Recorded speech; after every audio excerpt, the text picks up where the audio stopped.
Good morning, good morning, good morning. Happy Valentine's Day to all the couples out there, including myself. Shout out to all those couples out there that are celebrating this Valentine's Day. I know I'm kind of celebrating it more or less. I'm celebrating it virtually today as the love of my life is overseas. And so we're just going to go ahead and jump to the chase and just mention a couple things. One, earlier today I did unfortunately broke the file system on one of my hard drives as I was playing around with storage. So right now all of the VMs that I had are pretty much gone, crazy enough. But the good news is I'm able to spin them up and I'm able to bring them back.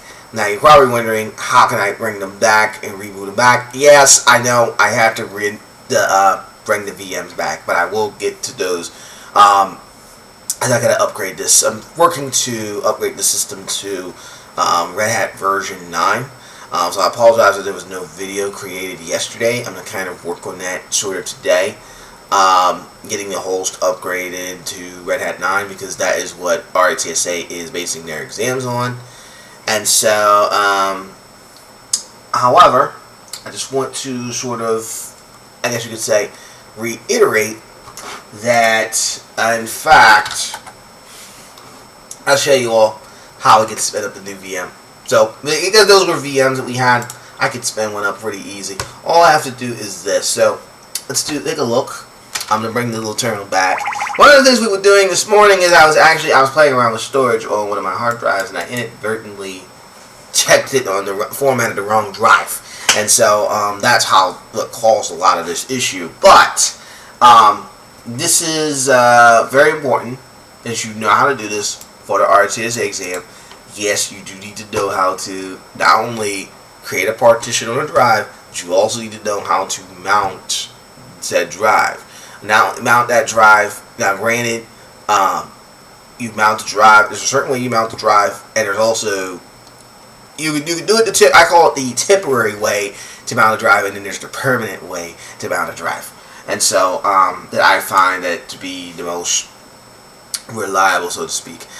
If you missed out on the video from Saturday, definitely check that out. It does talk about users and using the groups. I'm not doing lives today because I'm actually in the process of upgrading the system over. But I just want to get you acclimated to one of the things you have to be careful of is when you run this command.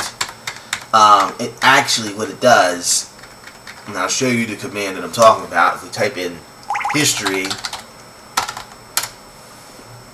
if you go back, let's go back up to the top here, and you'll see one of the issues that the command that we ran, which was this one. It's the DD command, which you're probably not too familiar with. We'll go into it in a second, but basically what it does is if you do it on the wrong drive, it can actually corrupt and destroy your file system. I'm not gonna lie to you. It can actually corrupt your file system in the process. So you have to really be careful with that DD command. Now, lucky for me, this was a home lab, and I didn't do it in production. But if you actually did that in production, you probably 9 out of 10 will probably not have your job. It's one of those things. But that's why you test the stuff at home. I always try to reiterate: you test the stuff at home so that you know in production how not to run that command. Some commands, especially in Linux, and unlike in Windows where you can kind of force it through, Linux is very, very unforgiving in terms of what of a change that you make, and if you make the wrong change, you could actually, to be honest with you, could actually kill and destroy your own system. And I'm not just talking like this one, which is rm-rf. And of course it'll say permission is denied. But if somebody had root access, they could run this and destroy. And literally, if you put it on top of the root directory, you could literally destroy your system. Another way that can destroy it is if you run, I think it's a dd if of command. You have to be very careful of where you set that up because that could actually fry your file system if you're not careful. And I actually did fry mine in the process. So what I'm doing, I'll show you what we did to bring the drive, to mount the drive back. And that's basically what we're going to do today. Thank you all so much for tuning in. But I'm gonna explain how you would go through and mount this.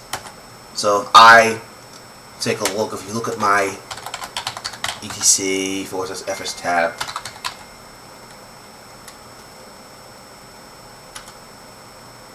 which is this one right here. So if you look over here, this is my FS tab. This is where I did this a little different, but you know, you can do it however you like. I basically had, this is the UID, this is the identifier of the drive, and this is the folder that I have this directory that is mounted to. This right here is the file system, which there's different types. You know, you've got XFS, Butterfs, which we'll go into probably tomorrow, each one and how different they are. I just want to reiterate, XFS is the newest of the file systems. It's a Red Hat file system. It's one of the ones you'll see in like Red Hat and CentOS and things like that. The one thing I will mention is that XFS is limited in terms of, like, if you're one of those types that wants to make changes after you mount the drive and format that drive or that system as an XFS, you're not going to be, if you're the type, don't go XFS. Go with ext4. That's your best option. There is something called VFAT, which we'll get into a little later. And there's also like Butterfs, there's ext2, which is a very old file system, ext3, which is another old file system, but ext4 is going to be your best bet. So also, I just want to reiterate too, if you're on the exam, if you put in the DD equals blase and you don't give it time to actually run, it'll actually, and you try to exit, even though it's trying to do something you didn't want to do. Like, I inadvertently put it on the wrong drive, so you have to be very careful which drive you set that to, because I can actually fry it, which, as seen here, I actually fried it on the drive. Now the good news is I do have backups. And the other good thing too is this was a home lab that I was doing this in. But if this was production and if this was the exam, and you did that, you would fail the exam. No words that you might as well be walking out of the exam center or walk away from your machine and say, you know what, I failed, I might as well just go ahead and retake the test and pay another $500. So make sure that you pay close attention to which drive you set these things to. Whenever you make a change, make sure you identify all your drives. If it's your first, if it's like your first time that you've ever really like gone into a work environment, do your own personal audit and find out which drive is attached to what directory, so you know, okay, this drive, don't make any changes. Or if you need to, you can create a new directory and a new partition, and you can actually test stuff. But all I'm saying is, this is why I always say, test it in the home lab so you can see the behavior. So I always say that you'll not be able to do it in production, because in production it actually costs money. In my case, because this was a home lab setup and I kind of know, okay, those drives, they didn't really have much on them, I can actually go through and reset them up. So what you're just seeing here. So what I'm going to do, I'm going to go ahead, I'm going to show you how you can mount one of these drives. Okay, this is very important because you've got to be able to do it. So I just took that one off. Or, actually, I'll tell you what. QA, which is quit. So I didn't make any changes, so I can go back. All I have to do, I'm going to comment this out. Okay, just go ahead, just hear me out. I'm just going to comment this off. Okay, so basically that means that makes that drive not usable. Now, what I usually do is I do parted -L dev SDB, and what it does is it actually lists the partitions that are set up on that drive. Now, as you can see right here, like I created this one earlier for a 6 gig drive. I made that one partition. But what you can do is, if you want, you can actually remove those partitions. But first, what you want to do is make sure that it's unmounted. So if I do sudo umount dev SDB, and of course it's going to say target is busy. which is what I typically will see. But if we want to, let's say, do this, lsoft dev sdb,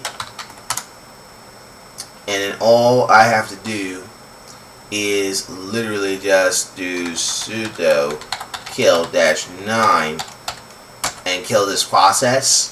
So I'd say I kill, like, okay, I kill 37482. It might kick me out. Hold on. No such process. So sudo kill. Let's see. 484 -9. So essentially, you have to kill that process. And sometimes even if you look under history, history is very, very useful, especially if I'm trying to kill a drive. Pretty much, that's the best way to go about it. lsoft, that tells you what process is running on it, and right away there is a process running on it. lsoft stb, and then just taking kill -9, which forcibly kills 3291, and that'll close me out of the terminal. And then all I have to do is I can bring the terminal back up. So let me just go ahead and bring up this terminal back. And sometimes I've seen it where it'll say that target is busy. That means you have to actually kill the process. So let's do sudo lsoff dev sdb, and as you see, there's no processes being used. So that's one way of killing that process. Now all I have to do, so there's two ways you can do it. You can make a partition. One is fdisk. So I'm gonna go through and do fdisk -l dev stb, and as you see, that'll show you the drive, number of terabytes, which is 5.5. It's a 5.5 terabyte, which basically it's almost a 6 terabyte drive essentially. One way you can check to determine the quality of that drive, because if it's a mechanical drive, if it's an SSD, it may not work. Which I found, it's a utility called Smart TTL, and basically what it does is it essentially says, hey, opens up the drive, and then which opens up the drive. This is a mechanical drive that I'm using, but not all my drives that are on here are mechanical. So if I do -a, it'll say -a information about this drive, and it will tell you error 28. So basically what this means is that there's a read failure over here. See how it says the read failure? And I can scroll right back up and I can see, okay, information about the drive. As you can see, this is 7200 RPM, enterprise capacity 3.5 HDD, and all that, which means it's hard. Yeah, so see how it's old age? Yeah, so this basically means that this hard drive is dying. You can see, like right now it says pre-fail. This is like different. It's pre-fail, and a lot of these load cycles, it's actually old age. And then it is a health check. It's almost like its own health diagnostic check in a sense. So what it does is it essentially brings everything back. But this is short offline read failure. So basically what this means is how much is remaining left, and the lifetime of the drive that's left, which is almost 30,000 hours, which 30,000 hours, when you divide that into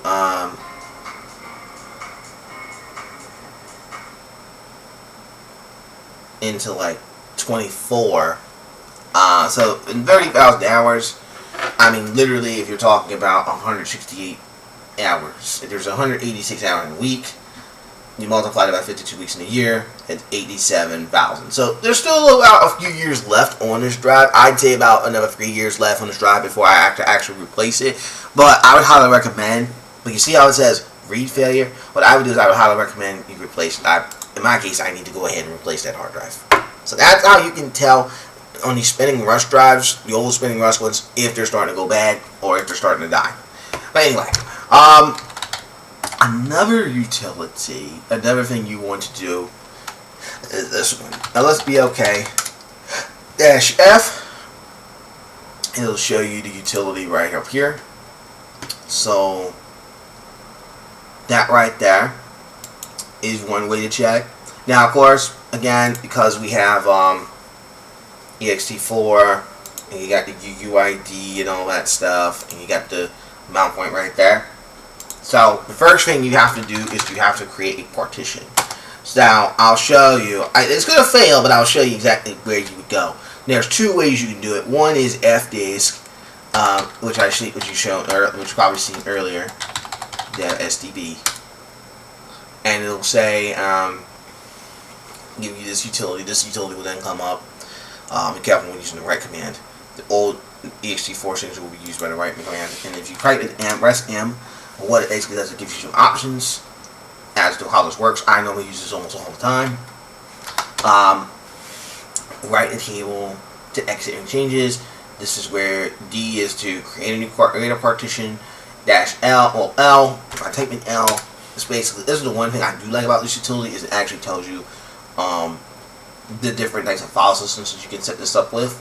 So let's say I wanted to use NTFS. Now, some of these, like if I wanted to use NTFS, I actually have to install that NTFS utility, because by default, as you can see, actually it does show up here as NTFS, but some of these don't show up by default.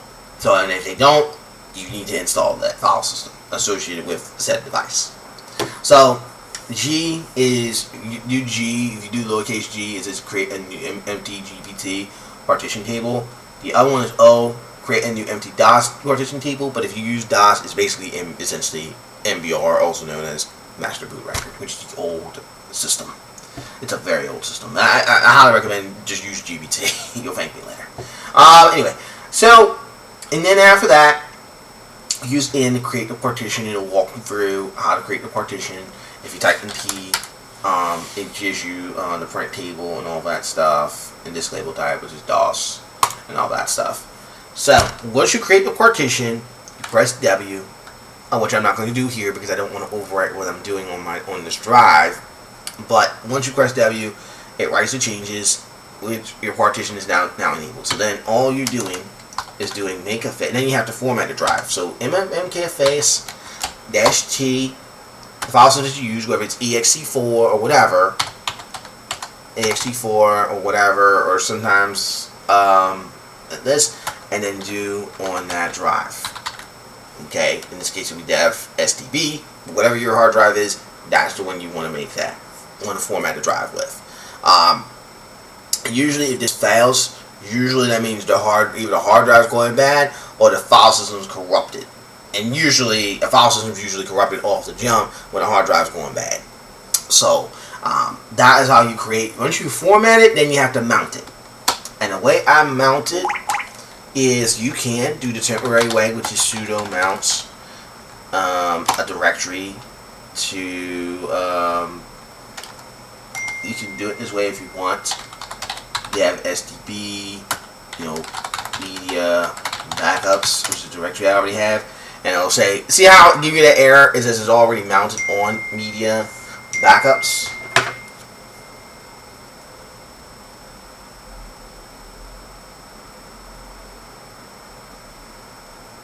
So that's how you mount this system over.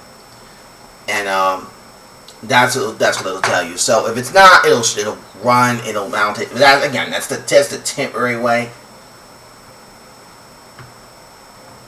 So that's one way to mount it. The other way is I call it the permanent. The reason I call it this temporary way is because when you reboot, it loses where you mounted the directory I found.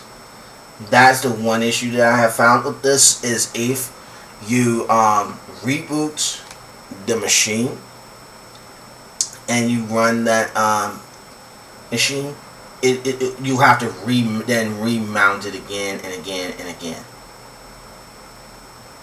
So that's the temporary solution. The permanent solution is this is a permanent solution. I think I do believe it's going to be. This is a permanent solution, which is basically going to Vim etc fstab using the UUID. And the way you see the UUID is just do sudo. Of course, because I'm not running this root, so I have to run sudo in most things, unless I go into vsudo, and I can make that change, which I showcased on Saturday how you can do it. But block ID, and it uses, and as you can see right here, it gives you not only the drive, but it also gives you the unique uniform identifier device, and it'll give you the UUID, which is also known as the MAC address of that hard drive. And then basically you take that information and you put it into this file here, which is vim fstab. Now I've already done that here, but basically you just put in the UUID, the directory on where you want to mount it to, ext4, which is the file the file system that I formatted this as, defaults, and I just set these to 00. We'll go into what these numbers mean a little later in a separate video, as we go into more about storage. But I'm going to just go ahead and uncomment this, okay, and then do sudo mount -a, and now it's fully mounted on. So now it's persistent. So now what happens is,